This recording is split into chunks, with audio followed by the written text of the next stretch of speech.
It's nice to meet you. Thank you so much for your Of course. time. Of course. Thank you for giving me the time. I appreciate that greatly. Oh, sure. So, just to catch me up to speed, this is our first time meeting. And for the folks who will be watching this, can you please tell me a little bit about you, your family, and how you found ESA? Absolutely. So, I have three biological children, and my husband and I have had 11 foster care children who have come through our home. Yeah, we've had a number.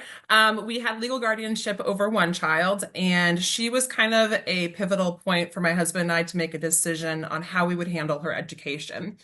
We decided that homeschooling was going to be best for her. And so I homeschooled her from her freshman year of high school all the way through graduation.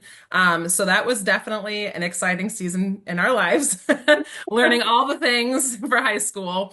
And then she graduated and she's since moved on and is at college. And then we have three biological children, and we found ESA when we had the advocacy work that we were doing as parents against Save Our Schools back in 2022, when Universal ESA was up and going to be signed by Governor Doug Ducey. So that was kind of my introduction to it because I've always been a huge homeschool advocate. And my husband is actually, ironically, a public school teacher. So I kind of advocate for both. I agree that there should be proper funding for public school, but I also agree that if a child doesn't fit that mold, that they should have opportunities. So I kind of went that route, and that's kind of where we're at today. I have one child who's classified as a universal ESA student. And then I have two girls who are considered special needs or special education students with disability. Both of them fall underneath that category. When you hear about ESA and school choice, sometimes the media might make it seem like it's just for the rich people or it's just filled with fraud. What would you say to that? So they're wrong. It is not for the rich people. My husband is a public school teacher. His salary is public knowledge. Okay. We are not rolling in it, I assure you. And I've always voiced, I'm like, hey, would you like to see my bank account and see what it looks like? Like, we're not rich. Okay. We've made sacrifices as to homeschool as a ESA family in order for me to be able to be at home with my children. And those sacrifices might look different from one family to the next. The number of fraudulent activities, there has only been 40 fraudulent transactions. That is a point zero zero zero zero two Now, percent. now wait a minute. Wait a Mm-hmm. minute. If I were just to rely on the media, I would think it was 400 or 4,000. You're For telling me sure. 40? I'm telling you 40. So, and Superintendent Horn has made that information public. He not only made that public to us at the handbook committee for the ESA parents who were involved in the ESA handbook committee, we saw the list. There was 40. And in res in respect to that, I kind of want to applaud the ADE. Excellent job with the millions of transactions that are coming through, and you caught the 40 fraudulent activities that were being processed through. Like, good job. We appreciate you catching the those activities because we want this program to work. ESA parents want to have a program that is effective for both their children, but also effective and in processing at the ADE, if that makes sense. We are very, very much an advocate for having a well-rounded, excellent functioning program. Okay, so then my question is, what is the issue here? Because I just talked to Tom Horn Mhm. and he told me he's doing the job he was hired to do. He only has two requirements. The first one is that any expenditure has to be for a legitimate purpose, and number two, it has to be reasonable cost. What is the problem? What is the disconnect right now? Okay, so there on the handbook committee, there's a lot of caps that were implemented by the Arizona Department of Education without handbook approval. So the handbook committee, we got together and it was made very, very clear during our committee that we were required to go and implement caps. That the ADE was not going to accept anything other than a handbook which had caps in it. And so we kind of talked back and forth. What would be some caps that we deemed would be appropriate? I voiced that this was not lawful if the law wanted to have caps, and I referenced numerous rules, statutes, laws, and it just didn't it didn't make a dent in anything. Um, it became problematic. And so, for an example, for Superintendent Horn, he's a huge advocate for CTE programs, right? We have seen that he has been a champion for that area.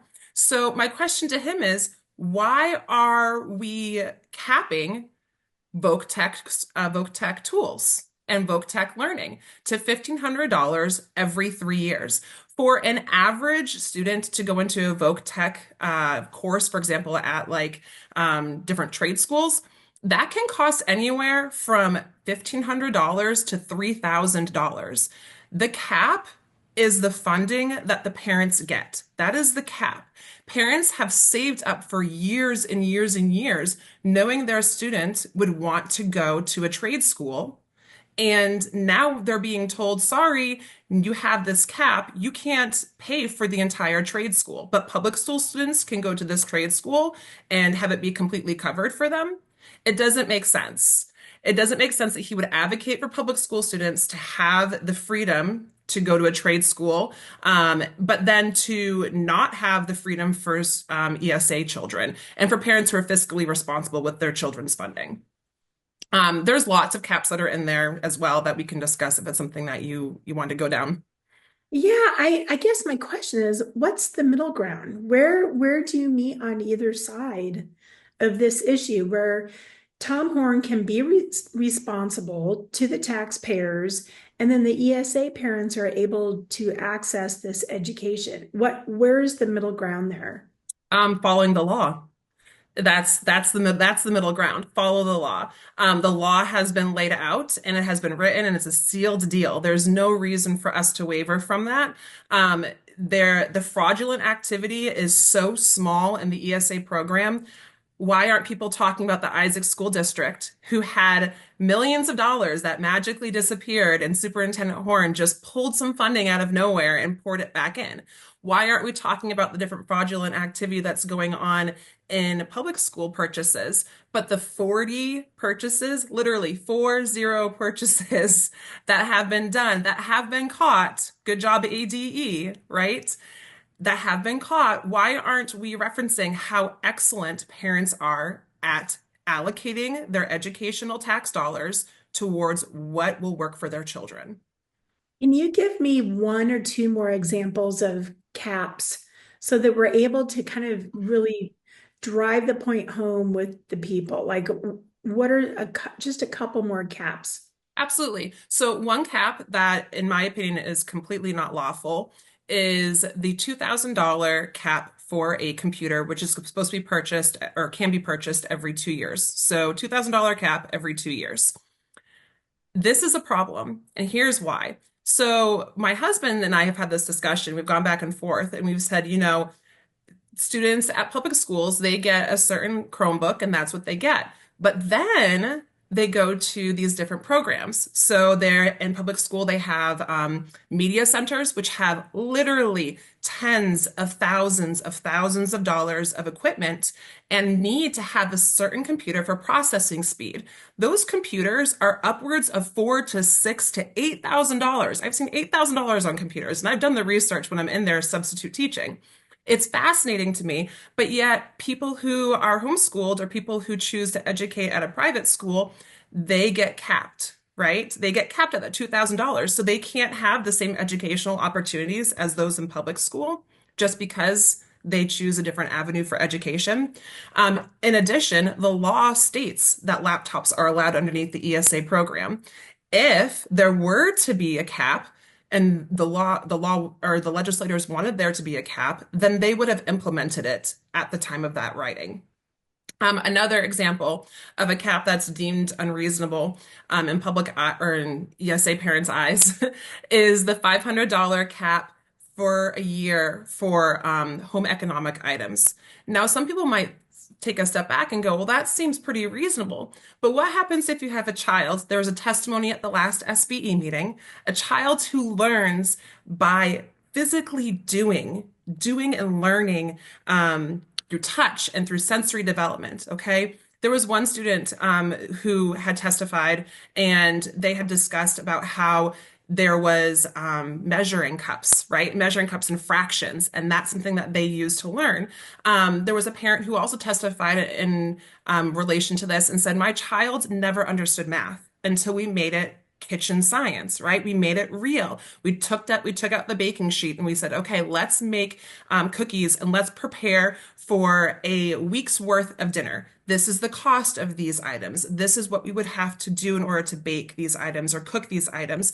And that is how that child became knowledgeable in math skills.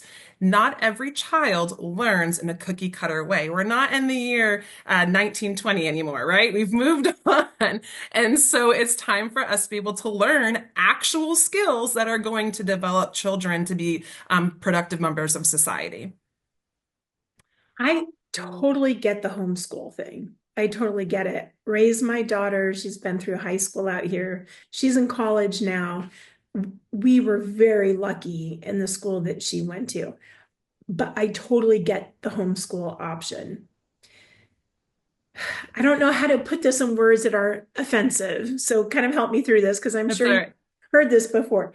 If I had to play devil's advocate, have you ever heard an argument like, okay, well, you choose to homeschool, you should pay it?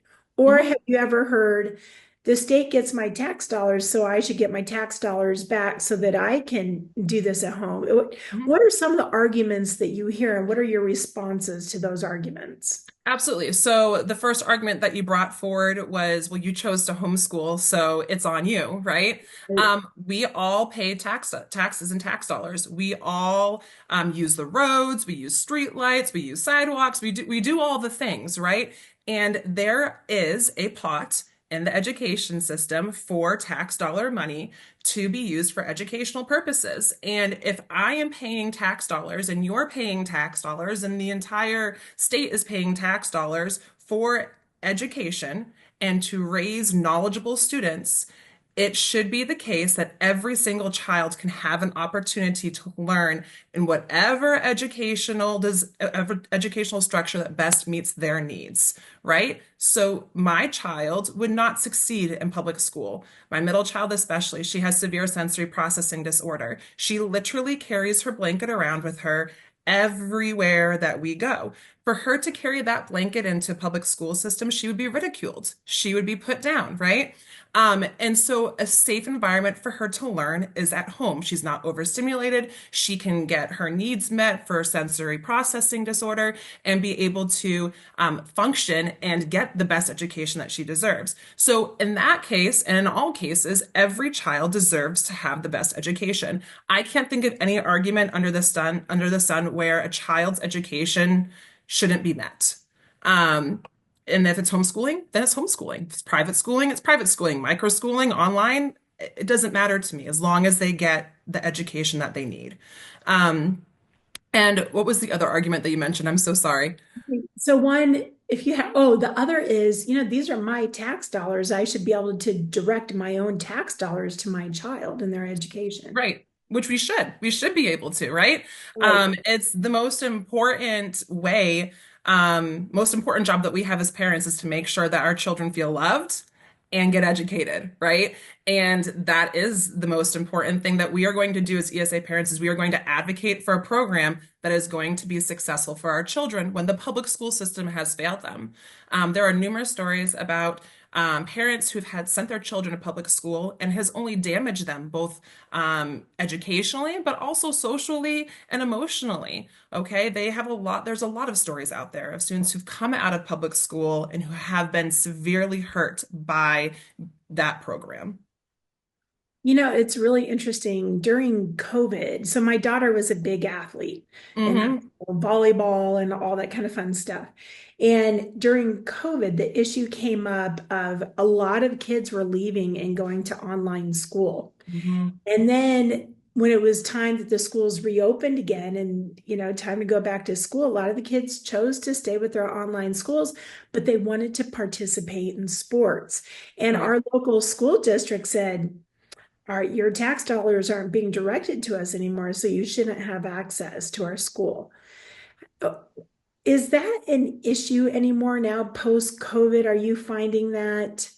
I am not. So I'm finding actually a lot of schools will open up their doors to homeschoolers or to private schoolers in order to have the best, softball team or baseball team that they can possibly get, right? It's the trophy, right? Everyone wants the trophy. It's all about the trophy, okay? And so they're opening up their doors. Now, there might be a fee associated with that, but typically, most school districts have been exceptionally reasonable with those fees.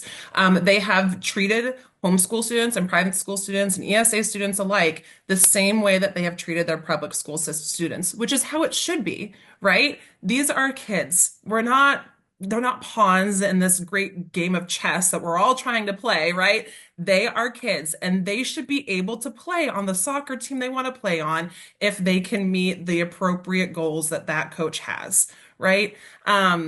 It's really been a little bit of a shift. Not all school districts are open and welcoming, but there have been a number more that have developed a friendly relationship with ESA families.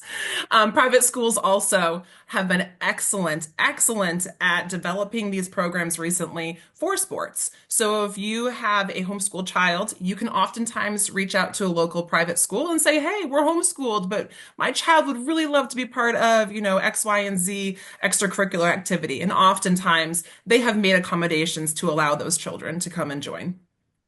Are you finding bipartisan support for where you are right now in this ESA debate? Who are the champions at the state level for ESA? Oh boy. So Is that a we can of have worms? that's a can of worms. I will try to make that one short and succinct. So there is not bipartisan support. And unfortunately, this has become a Republican and Democratic debate back and forth. And it's really sad because these are kids. Why does it matter? It doesn't, I can be a Republican and support ESA and school choice, or you can be a Democrat and support ESA and school choice. The kids don't have a party affiliation, so why are we trying to again use them as pawns in this game of chess, right? Um, I have found that Representative Fink has been an incredible advocate for ESA families. She has been a forerunner in all of this, been extremely communicative with me and with other ESA parents, and trying to solidly find a solution that would be beneficial for ESA families while working and making sure that she is following the law. Another one would be Speaker Montenegro. He has been excellent at communication as well. And then, of course, Senator Hoffman. As we all know, he's always been a champion for ESA, and he's always there for ESA parents, regardless of any background that they have. He wants to help. And I have been very impressed with the legislators thus far this year. They have really stepped up. Representative Way has been fantastic as well, and so it's been really interesting to see how this is all kind of crumbling. And my hope is that the legislators will continue to push and will continue to drive the ship here in making sure that the law is being followed and that the ADE is not overstepping. So I'm hearing Democrats saying ESA is bleeding the budget dry. Uh, My goodness. what is the truth behind all this? That's a bold-faced lie, first of all. So if we were to look at anything that was bleeding the budget dry, let's look at, I believe it's over 50% of the entire budget that goes to the public school sector. Okay, let's start there. And then we can also look at Isaac School District and how often we see overspending and misuse of funds in the public school system. We can also see that the ESA program at large, on average, a child gets approximately $7,000, give or take, depending upon where their school district is in the state, right? So, on average, a student is awarded through the scholarship of $7,000. For one child in the public school system, it can cost about $15,000. So make it make sense to me. Make it make sense how we're bleeding the budget dry, right, as ESA families, but the $15,000 per child is not bleeding the budget dry. And most of that cost goes to administrative costs. There was an excellent slide that the ADE put forward. I believe it was back on the January 24th SBE meeting, and it literally broke down the cost of administrative costs for one public school student versus an ESA student, and it is pennies on the dollar for an ESA student versus a public school student. And it's alarming. This is a functioning money-saving program, and we see drastically an increase in education through ESAs. So if you are eligible for the $7,000, whatever the total might be, Mhm. you still have to go through and get approval for every single thing that you purchase. Why doesn't the state just say, here's your $7,000, good luck to you?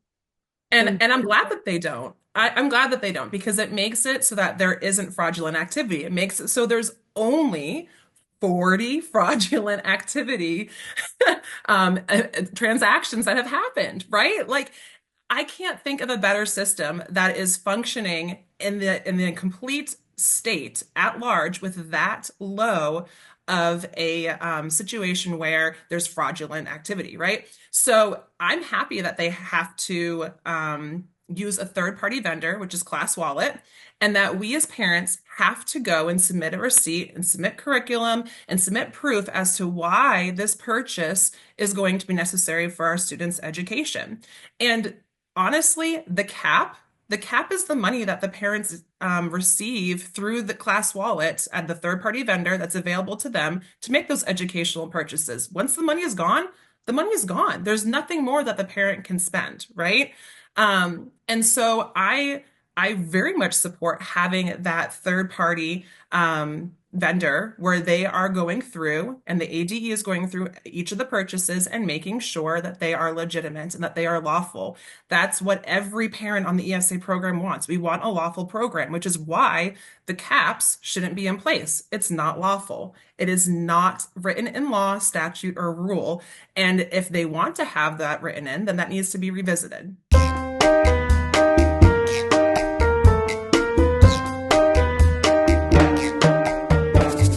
Hey! so you have big news. Big news! The handbook has been pulled from the next State Board of Education meeting. I am overjoyed. Overjoyed.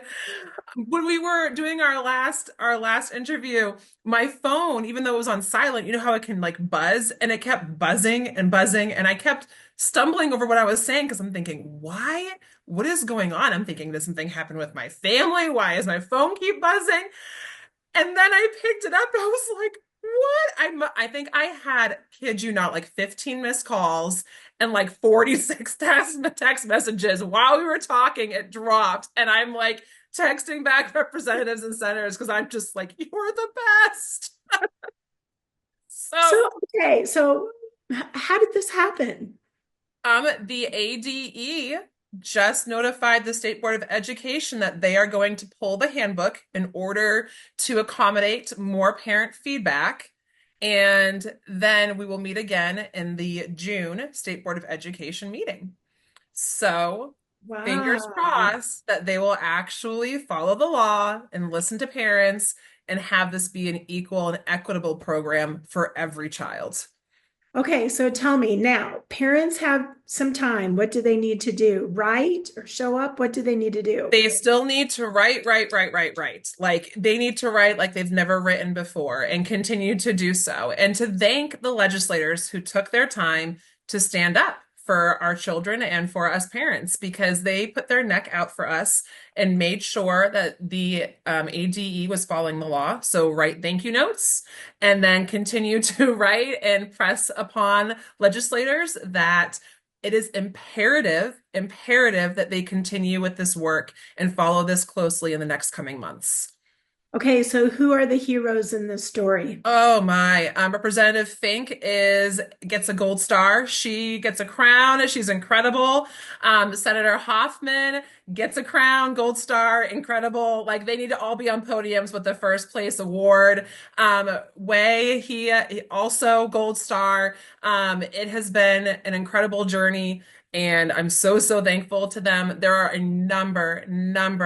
Carbone was also a key player in this. Definitely stepped out and went to bat for our children, and I'm so grateful to him.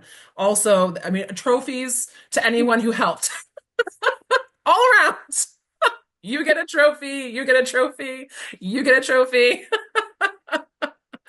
Like the amount of relief that I have right now, I can't even put words to it, to be honest with you.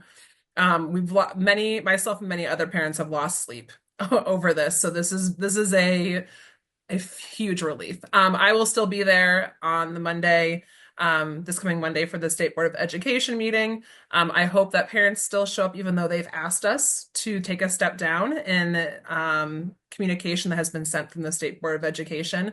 But I'm still going to be there, and I still hope that parents still voice that our children need an excellent education. Oh, well, congratulations. Thank you. Thank you so much. I'm so happy. I can't stop smiling now. I am overjoyed.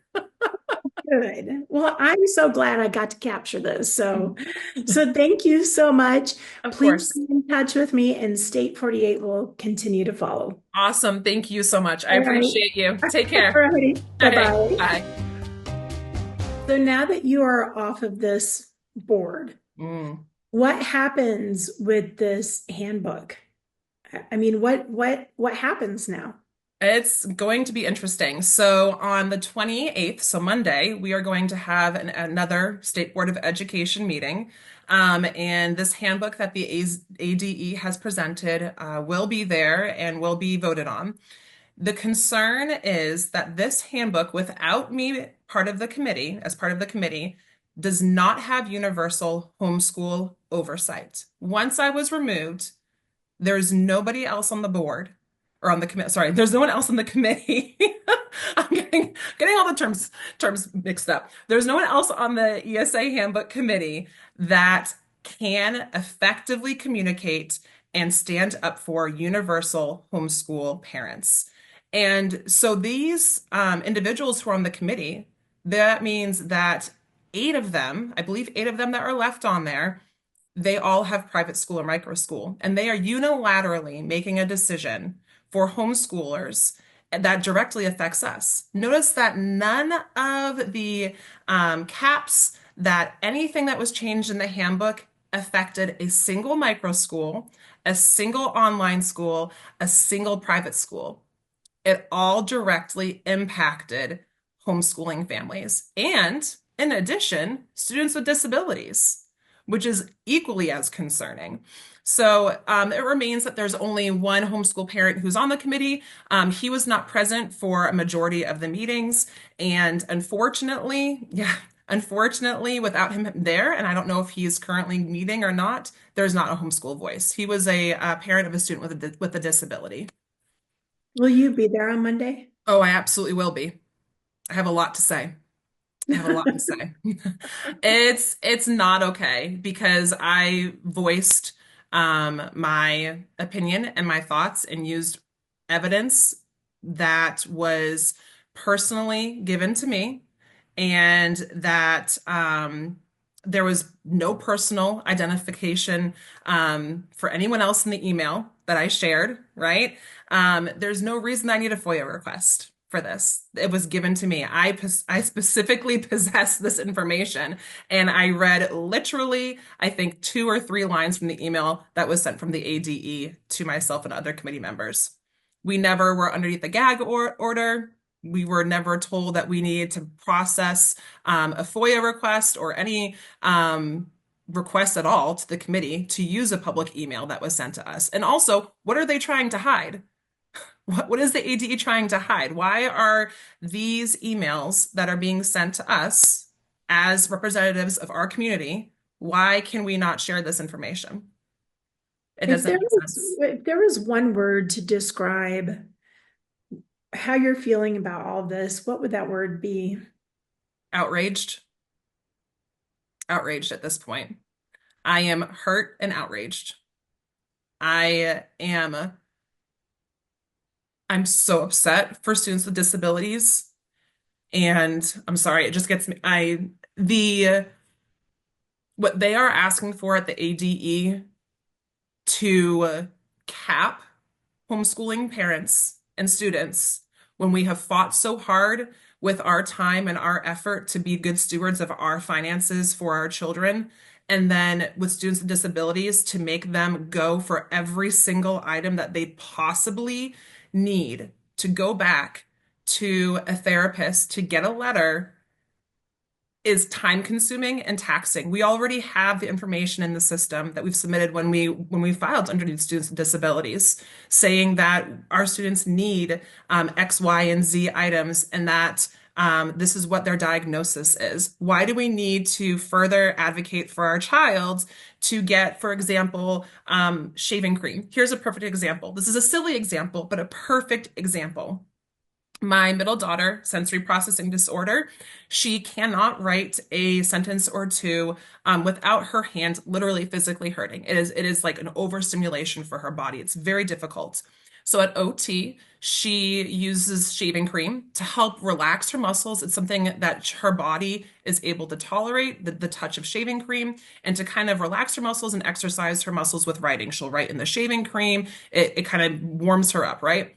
And then she'll begin to write sentences. So I asked our occupational therapist, I said, am I able to get a letter from you all just stating that Addison needs this item, shaving cream, and that it helps her to be able to write effectively? And they were like, no, we can't do that. And I said, why? And they said, it's because it's for ESA, and we have chosen to not be part of ESA. Okay. So then I just went out and bought it myself, right? It's shaving cream. It's not a big deal. That is so minor on the greater scheme of purchases, right?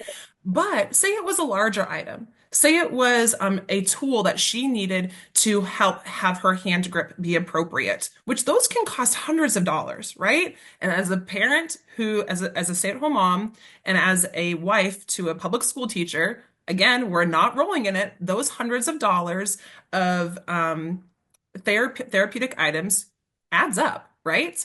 So if it was something like that, I would have had to go to yet another therapist and begged them to write a letter.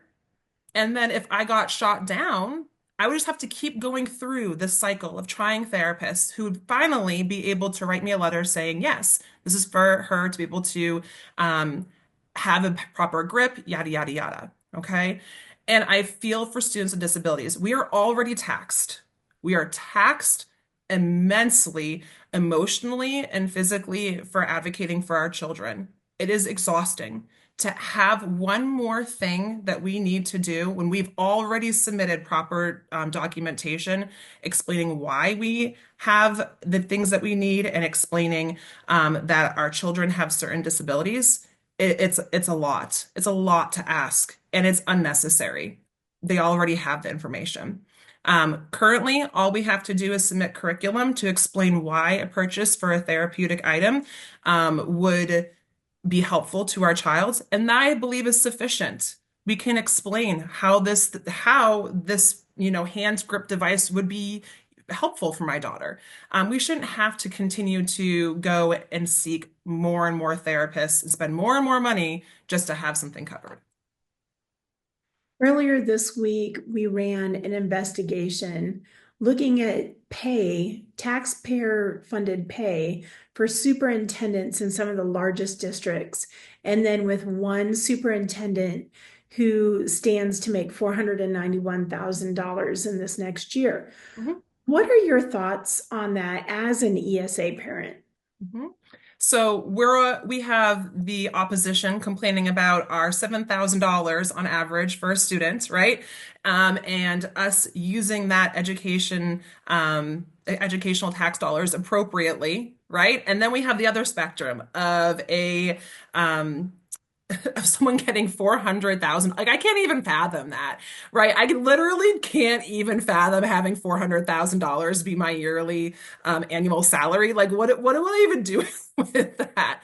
That being said, perhaps we should have more discussion around where the tax dollars are going and who they are actually paying to help our children in the public education sector. I've said it for years and I will continue to say it. Back when Red for Ed did their protest, I think it was back in 2018, 2017, 2018, right? Um, Back when they began that protest, sure, they ended up getting a percentage raise, but where did that percentage actually go to, right? I assure you, most of it didn't make it back to the teachers, right? And so I think there really needs to be some investigation on where the educational tax dollars are actually going. Are they going to pay teachers? Are they going to pay administrators, right? How much of that is going to pay administrators? And that is public information. There's a website and I forget the name. I can probably go find it for you if you wanted, where it shows the breakdown of where in each district the money goes to for administration, for, facility use, all those things. Yep, there are two websites. There's a Arizona report cards, school Hmm. report cards, and Hmm. then there is the state auditor as well. Yes, yes, yes, yes. Yep, And yep. they're fantastic websites. I recommend those for anybody who wants to go and look at those, definitely. Absolutely. I think every parent and every taxpayer should take a look at those and see where their money is actually going. Okay, so as we wrap up, for the mom who has a little one starting to think about different kinds of schools, what would be your recommendation when looking for educational opportunities within their community? Right. So I'm a huge homeschool advocate. I have always been a homeschool advocate. I love spending time with my kids and seeing them grow and seeing them get excited when the light bulb turns on after we've done the math problem, 5 different times in different ways. And I'm a huge homeschool advocate. I understand that's not um, everyone's dream, right? And that's okay. It doesn't have to be. I would encourage people to look at different educational options besides public school, simply because of the experiences that I have seen when I substitute teach at public schools. And then also just to be able to have more control over your child's education, right? You get more one-on-one direct contact, even at a private school with the administrators than you might at a public school. So I would encourage people to look at ESAs if there are no options in their area. American Federation for Children is an excellent source. People can reach out to them, and they oftentimes will be able to direct people to local listings. And also Jenny Clark. She's also a fantastic resource on her website of Love Your Schools or Love Your School. They have a finder, like an education finder of what are your options kind of deal. And I agree, we should all love our school. We should all love going to school. School should not be boring. We Yeah. should all love to learn. That's what makes it fun, right? To get that excitement when you do the science project and the volcano explodes, or you get to eat the cookies because you figured out what fractions are, right? I mean, come on, that's the good stuff. That is the most impactful learning, in my opinion, rather than just sitting there in a classroom mundanely doing work. I mean, if you think about it, think about your highlights when you were in school, right? Are those highlights going Exactly. to be things that you were just sitting at the desk? Those are going to be the adventures, right? Exactly. Anything else you can think of that I haven't asked you? I mean, I'm sure we could talk for hours and Oh, hours, yeah. but when it comes to this specific topic, anything that you can think of? Just that I believe the committee at this point in time is completely angled against homeschoolers and students with disabilities. That's just the bottom line of this. And that the handbook needs to be rejected. The handbook absolutely needs to be rejected, and we need to formulate an entirely new committee that is completely equal with proper representation. The other thing that was disturbing about the committee when I was on it was that I believe, I'm not sure if I mentioned this, but only seven individuals, I'm sorry, of the 10 individuals, seven individuals had never read a single handbook, never touched a handbook once. And my friend and I who have done a ton of advocacy work when I mean throughout this entire program, right, together, she happened to be on the committee and I was on the committee. We were talking with each other and we're like, who are these people? And we mean that like respectfully. Like we're like, do you know these people? Do you not know these people? And I'm like, I've never met them. And it became very clear that they are not necessarily knowledgeable individuals with the program. And I'm not saying that to put them down because we all have a place to learn, right? We all need a place to learn. But it was concerning when one individual specifically voiced that this was a supplemental program. And this is not a supplemental program, right? It's supposed to be a complete replacement for public education. So, my hope is that the handbook will get rejected and that we will be able to formulate a handbook that is lawful and formulate a handbook that is going to make ESA students succeed in their education. Well, thank you so much for your time. No problem, anytime. Yeah, I appreciate it. And, reach out anytime, send me a text, let me know, give me a call. Yeah. And because I'm taking a deep dive into this now and trying to learn some more. So having a It's a rabbit conversation, hole. yeah, it is. It really is, isn't it? So It please is. do just reach out anytime. Will do. And you do the same. Always here to Okay. help. All right. Thank you. All Of right. course. Take care. Bye-bye. Bye.